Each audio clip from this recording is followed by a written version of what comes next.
السلام علیکم ورحمۃ اللہ وبرکاتہ۔ آج کا میرا جو ٹاپک ہے وہ ہے جھوٹ۔ آج کل معاشرے میں یہ جھوٹ کی ایسی گندگی پھیلی ہوئی ہے جس کا اندازہ لگانا بالکل ناممکن سا لگ رہا ہے۔ چھوٹے بچوں سے لے کر کے بڑے بزرگ بھی اس میں ملوث ہیں، اور نوجوان تو ہنسی مذاق میں اور ہر لفظ میں جو ہے جھوٹ کا استعمال کرتے ہیں۔ اسلامک شریعت کے مطابق جھوٹ ایک کبیرہ گناہوں میں سے ایک گناہ ہے، جس کا تذکرہ بہت ساری جگہوں پہ اللہ کے حبیب رحمت العالم صلی اللہ علیہ وسلم کے ذریعے نصیحت کی گئی امت مسلمہ کو کہ جھوٹ سے پرہیز کرے۔ جھوٹ ایک طرح سے دیکھا جائے تو تمام برائیوں کا جڑ ہے۔ جھوٹ کے بارے میں نبی رحمت صلی اللہ علیہ وسلم کی ایک حدیث جو حقیقتاً میں منافق کے بارے میں آپ صلی اللہ علیہ وسلم نے تذکرہ فرمایا۔ آپ صلی اللہ علیہ وسلم نے ارشاد فرمائے کہ منافق کی 4 نشانیاں ہیں، اس میں سب سے پہلا جو آپ صلی اللہ علیہ وسلم نے ارشاد فرمایا کہ وہ ہے جھوٹ۔ دوسرا آپ صلی اللہ علیہ وسلم نے ارشاد فرمایا کہ وعدہ خلافی کرنا۔ تیسرا امانت میں خیانت کرنا، اور چوتھا گالی بولنا۔ یہ منافق کی 4 نشانیاں ہیں، اور اس کا جو اولین سب سے پہلا جو الفاظ آپ صلی اللہ علیہ وسلم نے استعمال فرمایا وہ ہے جھوٹ۔ اس سے آپ اندازہ لگا سکتے ہیں کہ چونکہ جو انسان جھوٹ بولتا ہے اسے حد درجہ امکان ہے کہ وہ وعدہ خلافی بھی کرے گا، اور امانت میں خیانت بھی کرے گا، اور گالی گلوچ بھی کرے گا۔ آپس میں جب کبھی 2 مسلمان کے اندر کوئی بات پہ اختلافات ہو جائے، یا آپسی کوئی دنیاوی معاملات میں کوئی رنجش ہو جائے، تو وہ جھوٹ کا استعمال کرتے ہیں، گالی گلوچ کا استعمال کرتے ہیں، بہتان تراشی کا بھی استعمال کر لیتے ہیں۔ اس لیے تمام مسلمانوں کو کتاب و سنت کی روشنی میں اپنا تجزیہ کرنا چاہیے کہ ہم کس حد تک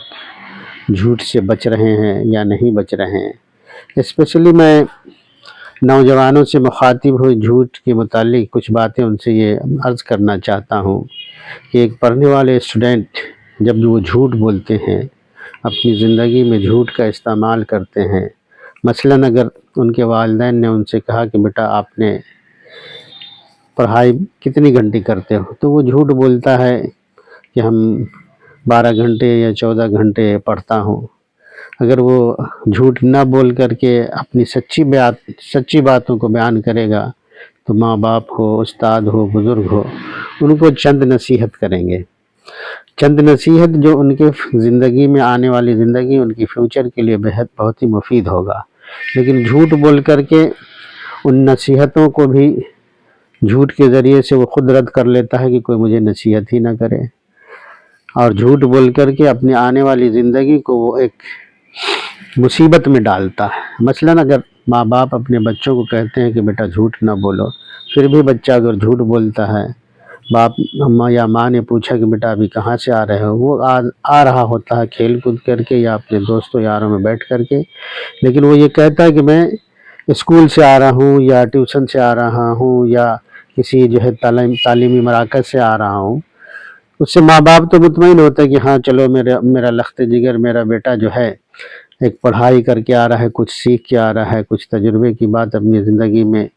جس کا اپنا وقت کو لگا رہا ہے، تجربے کی بات کو سیکھنے میں اپنا وقت لگا رہا ہے۔ لیکن حقیقت میں ایسا نہیں ہوتا ہے، تب جا کے اس بچے کو اس وقت تو نہیں سمجھ میں آتی کہ ہم نے جھوٹ بول کر کے اپنا کیا نقصان کیا ہے۔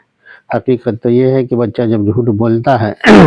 تو وہ اپنے آنے والے فیوچر کو برباد کر رہا ہے۔ ایک جھوٹ کے ذریعے سے کتنی سنگینی بات ہو سکتی ہے اس کو اندازہ نہیں ہوتا ہے۔ ماں باپ کو جھوٹ بول کر کے ٹھگنا، پیسہ لینا، اور ان کو طرح طرح کی ایسی باتیں بتانا جن کے ذریعے سے پیسہ لے کر کے اچھے کھانا، بعض بچوں پڑھائی کو چھوڑ کر کے ماں باپ سے جھوٹ بول کر کے غلط راہ پہ بھی نکل جا رہے ہیں، جیسے گانجا، چرس، افیون وغیرہ کی راہ پہ نکل جاتا ہے، اس کا استعمال کرنے لگتا ہے۔ کچھ بچے جو ہیں گٹکا، تمباکو، زردے والی پان وغیرہ کا استعمال، سگریٹ کرتا ہے، جو انسانی جسم کے لیے بہت ہی جو ہے مہلک بیماریوں کا سبب بن سکتا ہے، اور روحانی طور سے بھی، اسلامی طور سے بھی یہ تمام کی تمام چیزیں حرام ہیں۔ تو ایک جھوٹ کی وجہ سے یہ ساری برائیاں اس کے اندر پیدا ہوتی ہے، اس لیے تمام نوجوان نسل سے، چاہے وہ ہمارے بیٹے ہوں، بیٹیاں ہوں، ان تمام سے میری گزارشات ہے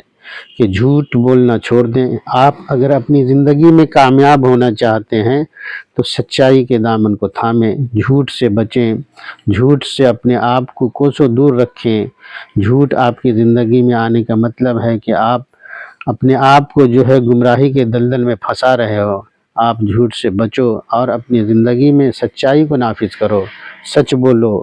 حق کی تلاش کرو، حق پہ چلنے کی کوشش کرو، اور جھوٹے دوست ابھی کے ساتھ، جن کے ساتھ آپ رہتے ہو، اگر آپ کے اندر اتنی علمی صلاحیت ہے کہ آپ ان کو بھی سمجھا سکتے ہیں، جھوٹ سے روک سکتے ہیں، تو ان کے لیے بھی کوشش کریں۔ اگر یہ کام آپ نہیں کر سکتے ہیں، آپ ان کو نہیں سمجھا سکتے، آپ ان کو اچھی راہ پہ نہیں لا سکتے، تو کم سے کم ایسے دوستوں سے بچو جو آپ کو گمراہی کی راہ پہ لے چلے، جو آپ کی زندگی کو برباد کرنے والی باتیں کرے، جو آپ کی زندگی میں طرح طرح کی بیماریوں کو پیداوار کا سبب بنے۔ ایسے دوستوں سے بچیں۔ اور اسٹوڈنٹ کے لیے جو ہم اکثر کہا کرتے ہیں تمام بچوں سے، ہم اپنے بچوں کو بھی نصیحت کرتے ہیں کہ بیٹا اگر دنیا میں کامیاب ہونا ہے تو دوست بناؤ، اور اس دوستوں میں جو سب سے اچھے کردار کے لوگ ہیں ان سے دوست بناؤ، اور تم اپنے دوست میں جو سب سے بہترین دوست جسے بنانا ہے اس کو کتاب کو بنا لو، اور اس میں اللہ کی کتاب قرآن مجید کو اپنا سب سے بہترین دوست بناؤ۔ اور دنیا کی بھی جو کتابیں تمہارے سلیبس کی ہیں اس پہ بھی اپنا فوکس کرو۔ اللہ تعالی ہم سب کو عمل کی توفیق عطا فرمائے۔ السلام علیکم ورحمۃ اللہ وبرکاتہ۔